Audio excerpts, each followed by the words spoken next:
Buenos días, soy Sara de la Cruz Chaides Ibarra, alumna del Diplomado en Enseñanza de la Mecánica del Bachillerato de la UAS, ofrecida por la Dirección General de Escuelas Preparatorias.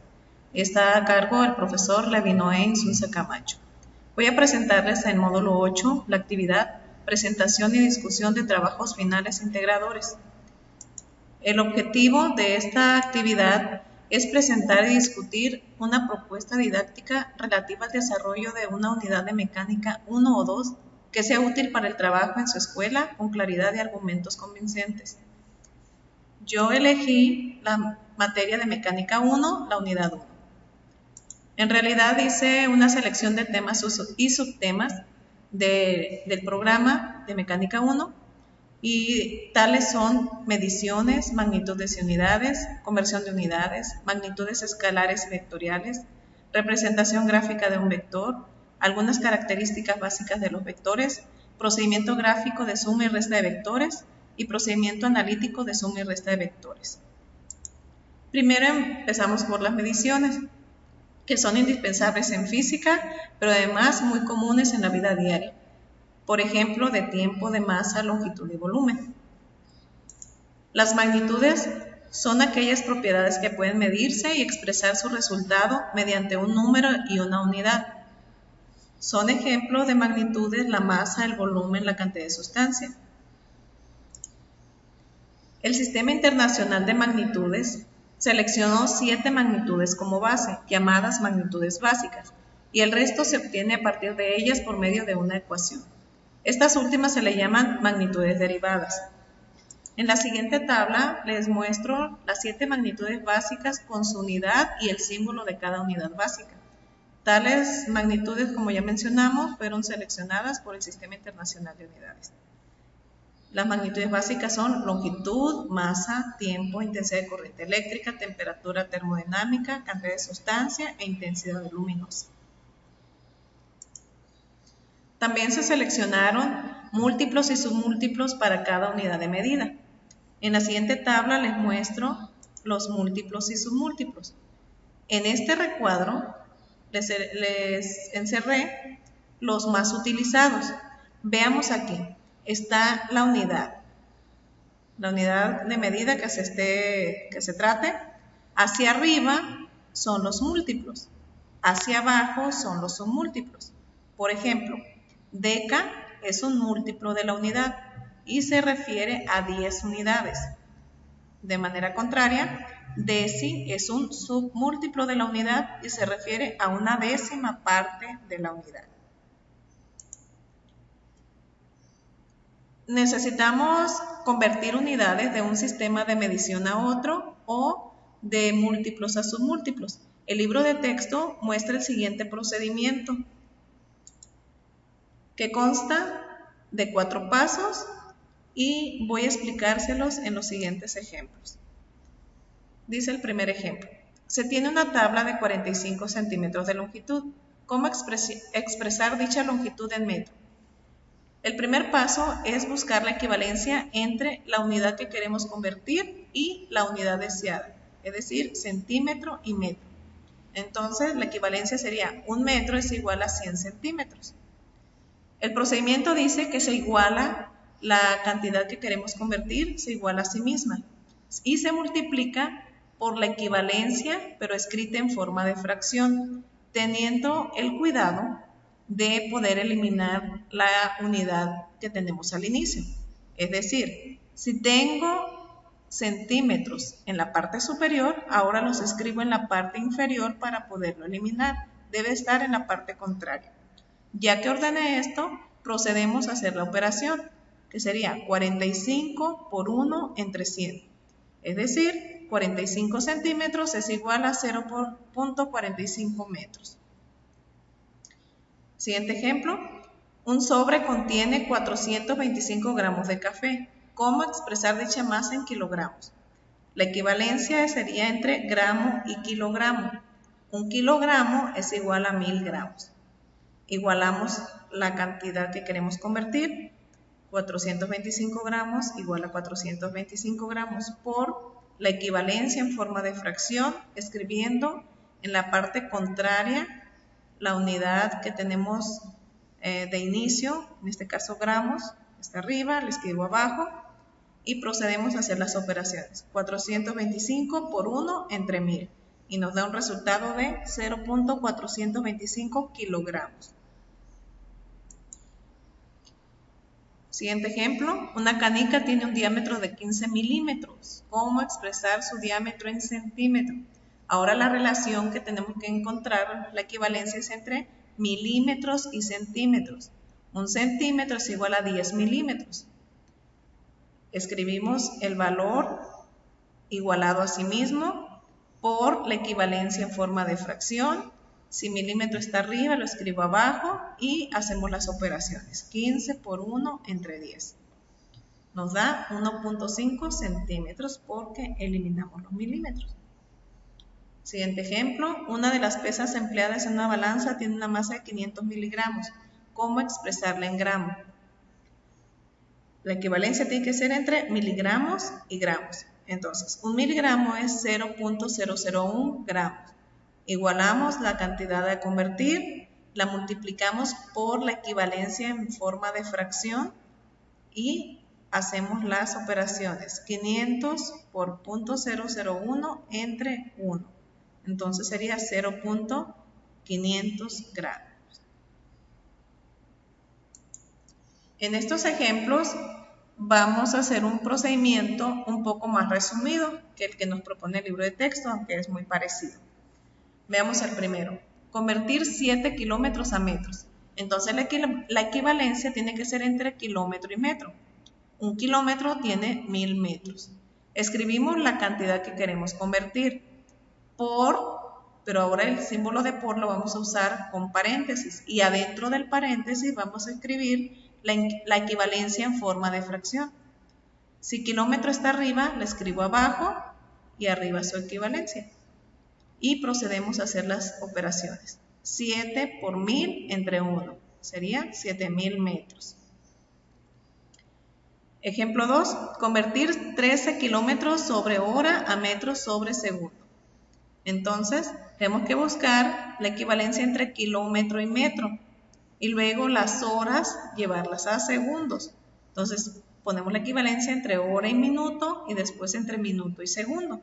Aunque también se puede hacer directa, tenemos una equivalencia entre hora y segundo. Pero vamos a resolverlo de esta manera. Se escribe la cantidad de origen, 13 kilómetros sobre hora. Primero vamos a trabajar con los kilómetros. Escribimos por y la equivalencia entre kilómetro y metro adentro del paréntesis. Si kilómetro está arriba, lo escribo abajo para eliminarlo. Como ya eliminé kilómetro, me quedaron metros. Entonces, ya llegué a la primera unidad solicitada. Me faltan las horas, llevarlas a segundos. Necesito otro paréntesis. Hora está abajo, lo escribo arriba. Se elimina la hora y abajo escribo su equivalencia en minutos. Pero como no queremos minutos, queremos segundos, necesito otro paréntesis para escribir la equivalencia entre minuto y segundo. Si minuto está abajo, lo escribo arriba y los segundos acá abajo. Eliminamos minutos porque están contrarios y procedemos a hacer las operaciones. Vean cómo me quedaron sin eliminar metros sobre segundo, que van a ser las unidades que voy a tener al final. ¿Cómo se resuelve? Las operaciones son, todo lo de arriba se multiplica, 13 por 1000 por 1 por 1. El resultado se divide entre lo de abajo, 1 por 60 por 60. Lo dividimos y nos debe dar 3.61 metros sobre segundo. Siguiente ejemplo, convertir 7 pies a metros. Un metro tiene 3.28 pies. Escribimos la cantidad que queremos convertir por la equivalencia en forma de fracción. Pies está arriba, lo escribo abajo. Y hacemos las operaciones 7 por 1 entre 3.28. Y nos da 2.134 metros, que es la unidad que nos quedó. Siguiente ejemplo, convertir 7 galones a centímetros cúbicos. Como no tenemos una equivalencia directa entre galón y centímetro cúbico, vamos a llevar los galones a litros y luego los litros a centímetros cúbicos. Aquí está la equivalencia. Un galón es igual a 3.785 litros y un litro es igual a 1000 centímetros cúbicos. Por lo tanto, vamos a usar dos paréntesis, uno para cada equivalencia. Escribimos la cantidad que queremos convertir por la primera equivalencia. Galón está arriba, lo pongo abajo para eliminarlo y pongo litros. Otro paréntesis para poner la siguiente equivalencia. Como lo que nos quedó son litros, están arriba, ahora los pongo abajo para eliminarlos. De tal manera que la unidad que me va a quedar va a ser centímetros cúbicos. Procedo a hacer las operaciones. 7 por 3.785 por 1000 entre 1 es igual a 26.495 centímetros cúbicos. Ahora vamos a hablar de los tipos de magnitudes. Vamos a dividirlas en magnitudes escalares y vectoriales o vectores. Vamos a empezar con las magnitudes escalares, que son aquellas que quedan completamente definidas mediante un número y su unidad de medida. Por ejemplo, nos preguntan ¿qué hora es? Y decimos son las 12 horas, un número y una unidad de medida, y no necesitamos decir más. Nos preguntan ¿qué temperatura ambiental hay? 30 grados Celsius. Entonces estoy diciendo un número y una unidad de medida, y es todo para definirla. En cambio, los vectores tienen otras características. Vamos a ver cuáles son ellas. Son aquellas para las que se precisa un valor numérico, una dirección y un sentido, además de su unidad de medida. Se especifican mediante entidades matemáticas llamadas vectores. Algunos ejemplos de magnitudes vectoriales o vectores son la velocidad, aceleración, fuerza, desplazamiento, impulso y cantidad de movimiento. Los vectores tienen tres características: módulo, dirección y sentido. Se dibujan a través de flechas, donde lo largo de la flecha es el módulo, el ángulo de inclinación respecto al eje X es la dirección y la punta de la flecha representa el sentido.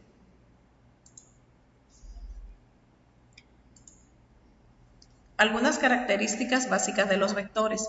Tenemos diferentes tipos de vectores: coplanares, concurrentes, colineales, paralelos y opuestos.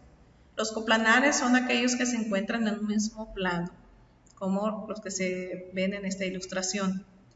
Los concurrentes son aquellos vectores cuya línea de acción concurren en un punto en común. Veamos cómo los vectores A, B y C son diferentes, distintos. Sin embargo, en algún momento van a cruzar por el mismo punto. Los vectores colineales son aquellos que se encuentran en una misma línea de acción, como el vector A y B que se muestra aquí. Los vectores paralelos son aquellos que tienen líneas de acción paralelas, como estas.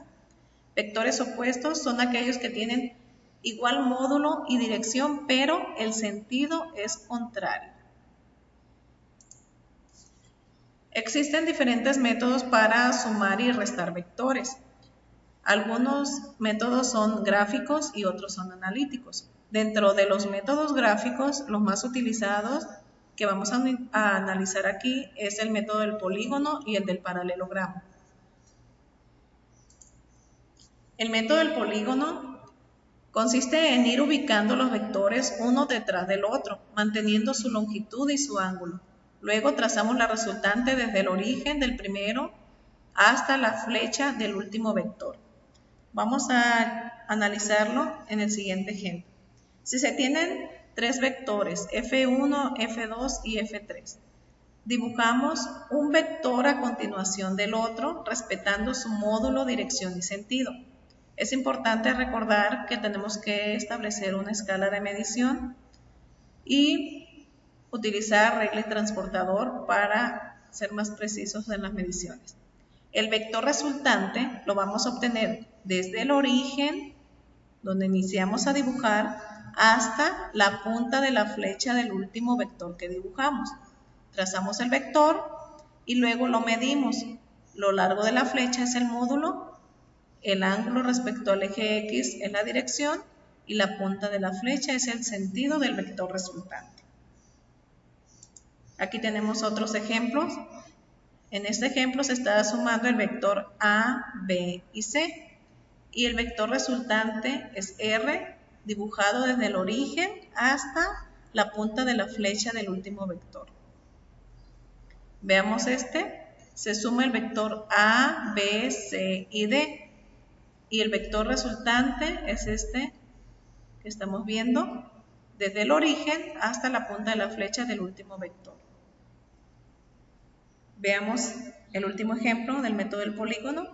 Vean cómo aquí se estableció la escala que se utilizaron. Cada centímetro que dibujó es 20 millas. Entonces aquí tenemos el primer vector, el segundo, el tercero. Y el resultado de esa suma se trazó desde el inicio del origen hasta la punta de la flecha del último vector. El resultado, se mide la flecha y se multiplica por la escala que se utilizó. Ese sería el módulo. La dirección sería el ángulo respecto al eje X y el sentido es la punta de la flecha. El otro método gráfico se llama método del paralelogramo y consiste en hacer concurrir por sus orígenes los dos vectores que se suman. Después se trazan rectas paralelas a cada uno, de modo que la paralela a uno de los vectores pase por el extremo libre del otro vector y viceversa. La resultante o vector suma estará representada por la diagonal del paralelogramo que se ha construido. Es el vector que va del punto de origen de los vectores al punto donde concurren las dos paralelas trazadas. Veamos este ejemplo. Se van a sumar dos vectores, A y B. Entonces, recomendamos trazar un sistema de coordenadas para del origen iniciar y dibujar los dos vectores que se van a sumar, respetando su módulo, dirección y sentido. Vector A, vector B. Recordemos cómo dice el procedimiento. En la punta de la flecha, por ejemplo de A, voy a trazar una línea paralela al vector B. Esa línea es paralela al vector B. En la punta de B voy a trazar una línea paralela al vector A. ¿Cómo encontramos el vector resultante? Del origen a el punto donde se cruzaron las dos paralelas, trazo una flecha y ese es el vector resultante. Lo medimos, ese es el módulo, medimos con un transportador del vector hacia el eje X, esa es la dirección y la punta de la flecha es el sentido. Aquí están otros ejemplos. También vemos que tenemos que establecer una escala que vamos a usar. Se miden respetando del origen, respetando módulo, dirección y sentido de cada uno de los vectores que se suman, y del origen a donde se cruzaron las paralelas es donde está el vector resultante, el cual hay que medir. Aquí está otro ejemplo, vector A y vector B, 70 grados, y el vector A y el vector B 55 grados. Entonces se dibujan desde el origen, se trazan las paralelas y donde se cruzaron las paralelas, desde el origen hasta ese punto, se encuentra el vector resultante. Lo medimos y obtenemos su módulo, dirección y sentido. Por último, vamos a ver el método analítico de las componentes rectangulares. Aquí ya no vamos a dibujar vectores. Bueno, con regla y transportador ya no. Ahora vamos a calcular sus valores a través de fórmulas matemáticas. Aquí se nos muestra el procedimiento que consta de 6 pasos. Estos pasos se los voy a explicar con un ejemplo. El ejemplo consiste en sumar a los vectores G, S, T y H. Vemos que aquí nos dan ángulos respecto al eje X más cercano a cada uno de los vectores. Sin embargo, dice el paso 1 que tenemos que encontrar los ángulos respecto a eje X positivo, de X positivo hasta donde esté cada uno de los vectores. Entonces, para el vector S son 90 grados. Para el vector T, recordemos que de x positivo a x negativo son 180 grados. Y conocíamos esta parte que eran 45. Entonces a 180 le quito 45, me quedan 135 grados, que es el ángulo que vamos a usar para el vector t. Para el vector h conocíamos este pedazo, esta parte, 20 grados. Entonces a 180 le sumo 20, me da un total de 200 grados. Y por último, al vector g conocíamos esta parte, eran 30 grados. Entonces la vuelta completa, recordando, son 360 grados. A 360 le quito 30 grados, entonces tengo un ángulo de 330 grados. El siguiente paso, paso 2 y 3, es calcular las componentes rectangulares x y y de cada uno de los vectores y encontrar la resultante de las x y la resultante de las y. Para facilitar este trabajo, se recomienda elaborar una tabla como esta, donde en la primera columna ponemos el nombre del vector, en la segunda ponemos su módulo, en la tercera el ángulo respecto al eje x positivo. Luego calculamos la componente horizontal recordando que usamos la fórmula gx es igual a g por coseno del ángulo. Y luego la componente vertical, que sería gy igual a g por seno del ángulo. Calculamos sx, tx, hx y gx. Y luego calculamos la resultante de las x, que se va a llamar rx. Respetando el signo, realizamos la suma. Lo mismo para la componente vertical. Calculamos SY, TY, HY y GY. Sumamos los resultados respetando el signo y obtenemos la resultante de las Y. Vemos aquí cómo la resultante X es negativa y la resultante Y es positiva. Con estos dos valores vamos a realizar las siguientes operaciones. El paso 4 es calcular el módulo del vector resultante utilizando el teorema de Pitágoras, que sería R es igual a raíz cuadrada de la Rx cuadrada más la Ry cuadrada. Si alguno de los valores nos dio negativo, al elevarlo al cuadrado se hará positivo. Entonces el resultado es positivo. Para calcular el ángulo respecto al eje X más cercano, le vamos a llamar alfa. Alfa es igual a tangente a la menos 1 de Ry entre Rx. Tenemos que respetar los signos de cada uno de los resultados de las Y y de las X. Aquí, por ejemplo, tenemos Ry positivo, Rx negativo. Por lo tanto, el resultado nos va a dar negativo.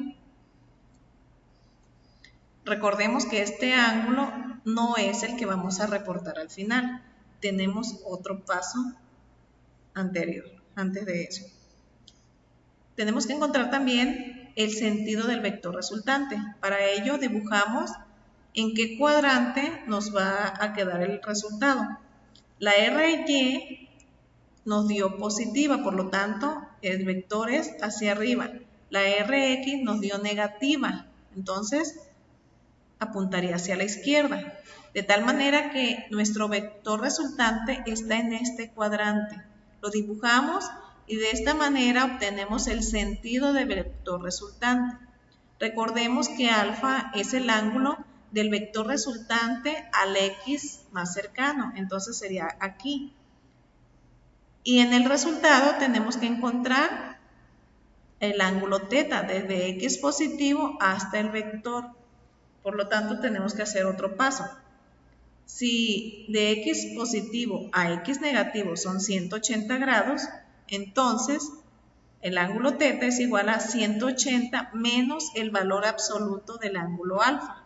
En este caso, 180 menos 36.84, que fue el valor que nos dio alfa, y nos daría 143 grados. El último paso, que es el paso 6, es reportar el resultado final. Se escribe vector resultante es igual al módulo, la dirección respecto a x positiva, tenemos módulo dirección y acá en el dibujo tenemos el sentido. Eso es todo, espero les haya servido en algo. Gracias por su atención. Hasta pronto.